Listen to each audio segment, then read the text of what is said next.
Right now you are probably swimming in an absolute sea of information. Think about it for just a second. Oh, it's everywhere. Right. On your phone, on your laptop, or, just floating out there in the clouds somewhere. You've got meeting notes from last Tuesday. Yeah. You've got those half-baked project ideas you jotted down at like 2 in the morning. Which you're totally going to get to eventually. Oh, obviously. But then there's the random web snippets, PDFs, unread articles, this scattered pile of invoices, just a chaotic, swirling ocean of data. It really is. And the question we really need to ask isn't just, how do you store all this stuff so you don't drown in it? The real question is, how do you actually make it work for you? Exactly. Because merely storing information, that's just a passive act. It's essentially just digital hoarding. Yeah, that's a good way to put it. But if you want to manage information so that it actively drives your life or your business forward, that requires real architecture. It requires a system that understands what you need before you even know you need it. And that is exactly our mission for today's deep dive. Because to figure this out, we are diving into a massive stack of sources today. We're looking at, everything. From the cult-like YouTube tutorials of these digital minimalists. Which are intense, by the way. Super intense. All the way to heavy-duty developer documentation and up to this massive GitHub repository that was actually just freshly updated as of today, March 17th, 2026. And that repo curates over 4,700 cutting-edge tools. 4,718 to be exact. It's a fascinating trajectory because we are essentially mapping the leap from how humans manually organize their digital lives, right? To this incredibly messy middle ground of hyper-automated workflows, and then taking it right up to the absolute bleeding edge where artificial intelligence agents are literally designed to take over your mouse and keyboard. They just manage your workspace for you. Okay, let's unpack this by starting at the very beginning, because before we can even talk about automating data or having an AI run our lives, we have to look at the foundation. Exactly, how we store our thoughts in the first place. And looking through our sources, particularly those YouTube reviews, there are 2 radically different philosophies of digital organization out there. Oh, completely night and day. Yeah. On one side, we have this tool called Workflowy. And the way the reviewer on the Savage Reviews channel describes it, it sounds less like a software application and more like an exercise in extreme forced minimalism. It really is. Workflowy is just a fascinating case study because it's a 15-year-old tool that stubbornly refuses to become complex. Just a list, right? That's all it is. It functions as one infinite, zoomable bullet point list. There are no native calendars, no native due dates. Wow. No fancy widgets or progress bars. It is literally just text bullets nested inside of other text bullets. The reviewer kept using the phrase tunnel vision, which I found really interesting, because you could have a bullet called life, right? And nested under that is vacation, and nested under that is Paris. And under that is hotels. Right. And when you click on Paris, your grocery list, your stressful work projects, your mortgage payment, it all just vanishes. The screen is literally just a blank white page with the word Paris. It's an enforced focus. And they maintain that focus so rigidly, even in their business model. The free tier is notoriously restrictive. Yeah, I read that. You get a limit of about 250 bullets a month, which a power user can burn through in a single morning. Easily. Right. To unlock the real magic, you have to upgrade. It runs about $4.99 a month or $49 a year. And even when they do update it, like their 2026 patch notes that just rolled out, they only add features that serve the list. Right, like that email to Workflowy function. Exactly, or the crosstab drag and drop. They flat out refuse to build a dashboard. I was trying to picture how this actually feels to use, and it's like pulling a single thread from a sweater. You follow that one thread all the way down to microscopic level, and you completely ignore the rest of the garment. That's a great analogy. But then, on the complete opposite end of the spectrum, we have Notion. And looking at the tutorials from channels like How To with Alex or Titan, Notion is just an entirely different universe. It is the anti-workflowy. Notion is built entirely on relational databases. Right. The tutorials show users just typing a / selecting database, and suddenly they aren't just taking notes anymore. They're building complex software architecture. Oh, yeah. You can have a table view of your corporate finances right next to a Kanban board of your creative projects, right next to a filtered gallery of your reading list. If Workflowy is that single thread on a sweater, Notion is like a massive box of Legos. Yeah, where every piece of data is an independent block. Exactly. Exactly. And you can snap them together to build a spaceship, take it apart, and rebuild it into a race car on a completely different page. It's like a Wall Street trading desk with 6 monitors showing different data streams simultaneously. What's fascinating here is that we aren't just talking about software interface choices. I mean, these represent fundamentally different cognitive styles. Well, some people's brains require hierarchical, linear focus to avoid getting paralyzed by overwhelm. They need that single thread. Other people need relational visibility. They need to see all the moving parts at once to spot patterns and manage complexity. I need the Lego box. Exactly. They need the Lego box. But the sources suggest that developers have known for a long time that working purely in isolation, whether you're a single thread or a Lego box person, it just doesn't last. Eventually, you have to collaborate. Yes, and the historical context here is incredible. Like, if you dig into a workflowy blog post from way back in 2012, you see them wrestling with this exact problem. Oh, wow. 2012? Yeah. They announced a feature where you could embed a shared list from someone else into your own private account. I remember reading that in the notes. They said the shared list appeared with a special blue aura around it. That blue aura was their early visual cue for near real-time synchronization.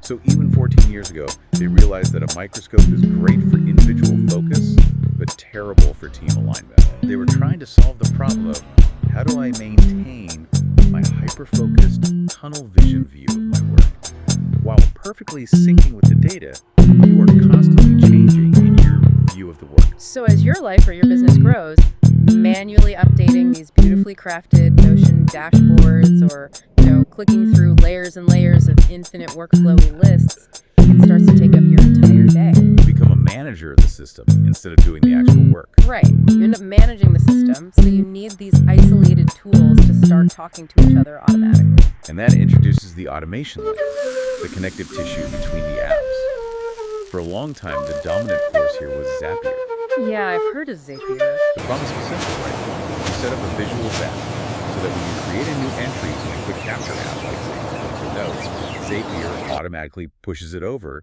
as a new bullet point in workflow. But diving into the Zapier documentation, there's a massive catch that the average user just doesn't realize. These standard integrations often rely on a mechanism called polling. Right. And polling is, think of polling like a very eager but incredibly inefficient assistant. On a standard plan, Zapier basically walks over to the Notion database every 15 minutes, knocks on the door, and says, hey, got any data? And if Notion says no, Zapier just says, okay, I'll be back in 15 minutes. Which means if a client submits a form on your website, you might literally be sitting there waiting for 14 minutes and 59 seconds for it to actually show up in your system. It's not actually real time at all. Not at all. But then I watched this YouTube video from Dimitri Panici, and the guy was practically vibrating with excitement over something called native webhooks. What is the actual difference? Oh, webhooks completely flip the paradigm. Instead of Zapier constantly knocking on the door asking for updates, a webhook allows the app itself to pick up a megaphone the exact millisecond something changes. Oh, wow. So Notion shouts, hey, a button was just pressed.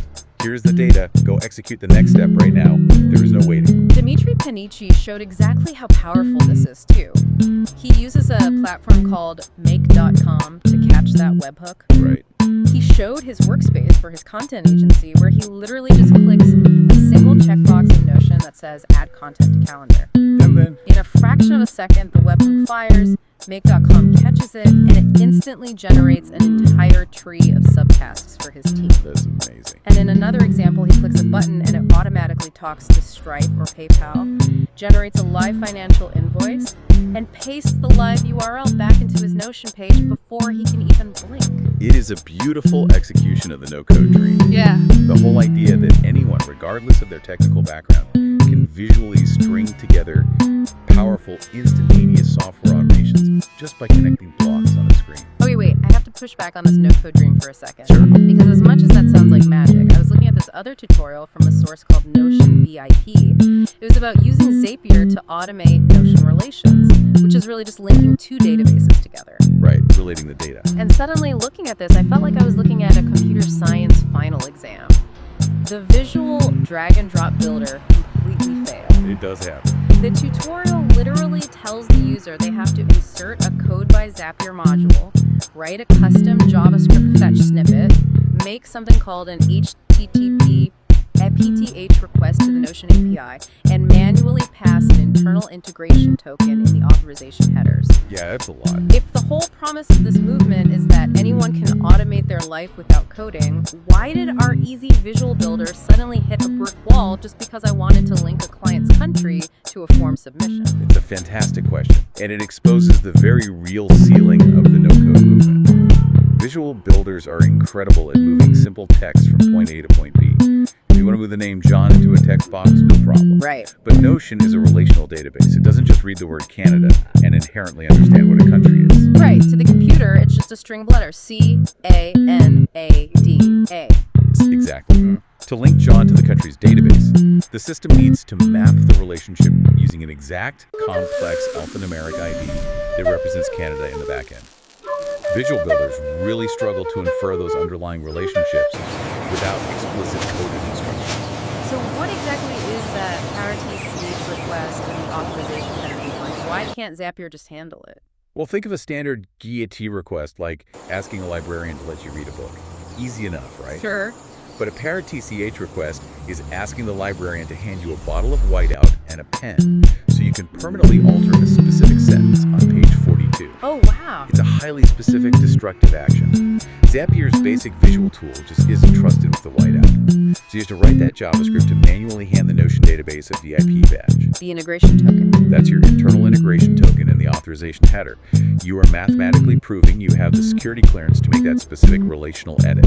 Okay, so if I set up one of these complex custom-coded automations to manage my personal grocery list, and I mess up a line of JavaScript, my milk doesn't get added to the list. That's annoying. Very annoying. But what happens if a Fortune 500 company is using these brittle exact ID workflows for payroll or HR? If a script breaks or targets the wrong ID there, they can't just hope a Zap doesn't fail, right? No, they absolutely cannot. And that is why we see a massive divergence in our sources when we look at enterprise-level tools. When a major corporation automates, the stakes shift entirely. It's not just moving data fast anymore. Exactly. It is no longer just about the speed of moving data. It is about governance, security, and strict compliance. If an automated script accidentally targets the wrong relational ID and deletes 1,000 employee records, it's a catastrophe. Which brings us to a tool in our stack called obsolete. And this looks like it was built specifically to solve that exact terror. They call it human-in-the-loop automation. Yes. Approve It integrates with over 5,000 apps via Zapier. We're talking Salesforce, Google Drive, major financial software. But instead of letting a webhook instantly execute an action, the automation triggers an approval workflow. So it deliberately slows the machine down. Exactly. If an automated system tries to generate a $50,000 expense report or, alter an HR record, the system physically pauses. It sends an alert, and a human being with the correct API and workflow keys has to manually review it and say, yes, this is authorized, before the automation is allowed to complete the PaySCCH request. It introduces necessary friction. And if you want to see what that looks like at the deepest architectural level, you have to look at the documentation we have for the Alteryx Server API v3. This is heavy-duty data processing. Yeah, I was reading through this, and honestly, the terminology alone is intimidating. They talk about uploading YXAP workflow packages and granting private data exemptions. It's dense. So what does this actually mean for the architecture of automation? Like, why should anyone care about a YXCP file? Okay, think of a YXCP file not just as a script, but as a heavily secured shipping container. Okay. When a data scientist builds a complex automated workflow on their local machine, they package it into this YXCP container to send it to the main Alteryx server. But the server doesn't just blindly open the container and run the code. The documentation details strict execution modes. You have safe, semi-safe, and standard modes. So what does safe mode actually prevent? In safe mode, the server restricts the workflow from reading or writing data to certain protected locations on the network. It prevents the automation from running external command line scripts that can be malicious or unstable. It's basically the server saying, I will run your automation, but I'm putting you in a padded room so you can't break anything. And the private data exemptions, what are those? That's pure compliance. If a workflow needs to process sensitive customer data, the system requires explicit logged exceptions to prove that this specific script is legally allowed to touch that data. Alteryx even includes parameters where a developer has to intentionally manually bypass version compatibility checks between their design software and the server. It's like the total maturation of automation. We started with Zapier, where the entire philosophy was move this data from here to there as fast and invisibly as possible. Right. But at the enterprise level, the philosophy completely inverts. It becomes prove you have permission to move this data, prove it doesn't violate data privacy laws, and guarantee that executing this action won't crash the entire corporate server.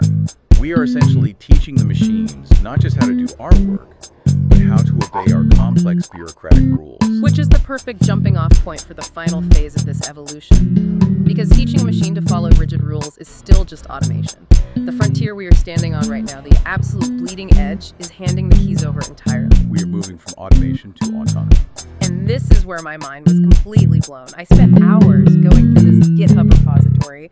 Again, this is a curated, awesome list of open source developer projects, freshly updated today, March 17th, 2026. Huge. It contains 4,718 projects. And when you look at what developers are actually starring and pushing to the top, it is absolutely dominated by AI agents. We aren't talking about chatbots where you type a prompt and it writes a poem. We are talking about projects like AutoGPT, OpenHand, and a repository literally called browser use. Browser use is a perfect example of an agentic workflow. It is code that allows an AI model to actually take control of a web browser, look at the screen, move the cursor, and click buttons exactly like a human operator would. But for an AI to actually manage your workspace, to look at your Notion dashboard or your workflowy list and actually do your work for you, it has to understand what it's looking at. And that introduces the most vital, foundational concept, tying this entire deep dive together. It's an acronym that is plastered all over both the massive GitHub repository and the newly updated Notion developer documentation, MCP. The Model Context Protocol. Yes. If we connect this to the bigger picture, the Model Context Protocol is arguably the most significant breakthrough in how software interacts, because up until now we've been relying on standard APIs. Right, the rigid systems where you need the exact alphanumeric ID and the VIP badge just to make a tiny change. Exactly. APIs require explicit, hard-coded, step-by-step instructions for every single action. If a single ID changes, the whole Zapier automation breaks. It just fails. But MCP acts as a universal semantic translator. It allows an AI agent to plug into your Notion workspace, read the structure of your databases, and actually grasp the context of how things are related. Okay, here's where it gets really interesting. Think about the evolutionary timeline we've just tracked. We started by giving the computer a map. That's Notion or Workflowy. We built the databases and the nested lists so the computer knows exactly where our stuff is stored. Then we gave the computer a car. That's Zapier and native webhooks. We gave it the vehicle to transport data from point A to point B at lightning speed. Yeah. But with MCP, we've basically given the computer a chauffeur. The AI is driving itself through our data. That is a phenomenal way to visualize it. You no longer have to code the exact route. Exactly. You just sit in the back seat and give a high-level command. You say, hey, look at my meeting notes from today, cross-reference them with my client database, figure out how many hours I worked, generate a live invoice, and send it to the client via Slack. And it just does it. Through MCP, the AI just figures out how to navigate the relationships in your workspace and executes the entire multi-step process. It doesn't need to be spoon-fed IDs. It doesn't need you to write a JavaScript fetch snippet to bypass a visual builder's A limitations. little more whiteout. Right. It uses the Model Context Protocol to understand that the client column relates to the invoice table, because it can read the semantic meaning of your workspace, much like a human employee would. It can independently decide to use a webhook or query an API or use a browser control tool to accomplish the goal you gave it. It is genuinely mind-bending to step back and look at how fast this landscape is shifting. We've journeyed all the way from the Zen-like, forced tunnel vision of Workflowy's infinite bullet points Through the incredibly complex, highly technical middle ground of Zapier polling, webhooks, and Alteryx enterprise governance. all the way to this new frontier. A world governed by MCP, where autonomous AI agents act as our personal chauffeurs, navigating the chaos of our digital lives without us having to write a single line of integration code. It's wild. Which brings me to a final thought I want to leave you with today. We started this deep dive by talking about the reality of your digital life swimming in a sea of scattered notes, ideas, and invoices. The digital hoarding. Yeah. For the last decade, we have spent countless hours meticulously organizing that sea. We build these incredibly beautiful, hyperstructured Notion dashboards. We color code our Kanban boards. We tag our workflowy bullets. We spend hours managing the system. But we build those structures specifically so that our human brains can process the data. We organize it visually because we get overwhelmed. But if AI agents, empowered by the Model Context Protocol, are now perfectly capable of diving into an unstructured, chaotic mess of raw files, reading the semantic context and retrieving exactly what we need, precisely when we need it. Are we wasting our time? Is the era of meticulous, personal digital organization actually over?